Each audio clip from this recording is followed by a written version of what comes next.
Alright, so for Mesmer sole plate on the M12, first thing, sizing. The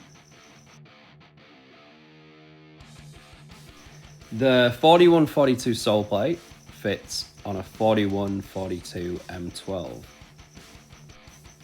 Now, I haven't tried this, but I saw a picture of a 4142 sole plate on a 4142 boot on This Is Soul, the skate shop, and it looked like it fit just fine. Now, after that, then the 4142 sole plate will also fit on the 4344 M12. Again, I saw a picture of this that the guy at This Is Soul had posted, and it looked like it fit great. And it seems to make sense with M12s kind of fitting a size small. And then this skate is a 45-46 skate, and the sole plate that fits is a 43-44. Now I know that M12s go bigger. I've not seen pictures, I've not tried them. They go like right up to Sasquatch size as far as I know. So I'm not sure. There is another size of the sole plate, which is 45-47. So you've got to imagine that'll be like a 47 to 49 maybe. But anyway, here we go.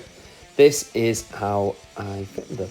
All right, so putting Mesmer soles onto M12s. What you will need. You'll need a saw or a Dremel if you've got that, some pliers, hammer, claw hammer, a rasp, file, drill, yeah, that's about it. Oh yeah, Allen key. Oh yeah, that's a Fruit Tech Allen key thingy, because I did have Fruit Tech in there, but I've taken them out because that's a bit. Because the Mesmer ones are better, but we'll get to that. Well, they're not better, but they work better. That's a screwdriver, we need one of them. Phillips. Oh yeah, and masking tape. Alright, here we go. Strip them down. Yeah, laces, everything. Just take the whole thing out and strip it all the way down. Completely nude skate. Alright, cool. So what we're going to be taking off is this part, this fin. Totally not needed, but obviously 30-odd-year-old boot used to be needed for one of its uses. So we're going to take that off, and then we're also going to take this off. Now with this bit, this is where your file and your rasp come in, because unless you're using a Dremel, you got to take it off there, but you've also got to take it up the back of the heel. Yeah, so you're going to take it up further, so it goes up above the heel on the Mesmer sole. So yeah, I didn't show you me do it because I'm not going to show you me hacking away with a shit saw. There you go. So that's what I did.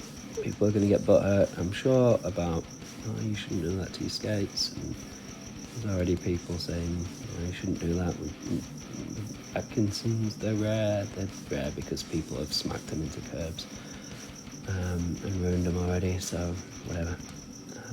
It's all going to be hidden when you put them on, when you put the sole plates on anyway, so who cares? Look, here we go. Just, that's how it looks, and then you slot it in there and it's hidden away. It looks neat and nice. And if you decide that you don't like them, then you just put your M12 ones back on and they hide it as well, because they're designed to hide it. Yeah, so as you can see, I've been smacking them against curbs and ledges as well, so cutting off a fin that you can't see is the least of my worries. Anyway, so next thing, make sure you pop out all of these receptors. The best way to do that, in my opinion, is get the screw, put it in a bit, and then just pop it out. Just push it. Amazingly, these two front holes match up, but with holes that are not used on the aggressive skate. So that hole, you can use them. I realise that that's how yeah, you can't really see that in frame, but you get the picture. It's the second hole, it's the one that's not used. You need to make them bigger, use a drill them out, so that you can pull the receiver fit through. At the back, you're going to be drilling completely new holes. One of them's kind of scarily close to the edge, but you're all good because you're going to do that with the sole plate on. Here's half the Mesmer gear. I've already done the left foot, so here's half of it. Use this because the UFS bolts are longer. The receptors are just receptors, but whatever, they're black. Yeah, these screws are good. This is important, so the long ones go in the heel, the short ones go in the toe, on the ball. There you go. So, screwed it on at the front.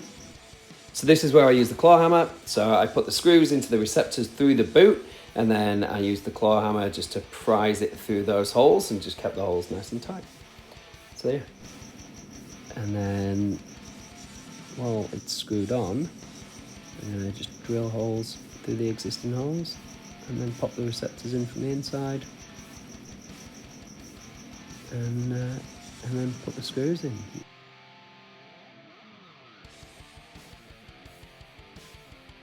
Not actually that hard a job. One thing to note is you can see there that there's tape inside. I just tape off the receptors so that they don't really spin until you get them nice and tight, and then they pull themselves back into the plastic, and then they're all good. And that's it. And all you got to do is put your skate back together. There we go. That's what it looks like. Here's a little tour. I made this really simple. Can't do with YouTube videos where they just show you a bunch of crap that you don't need to see. If you've got a Dremel, then Dremel off these parts and you get a much smoother finish and be much easier. But that saw just cut through these things nice and easy. It was so quick. First one took me a little bit longer, but this one's taken me less than an hour. And that includes stripping it down and stuff.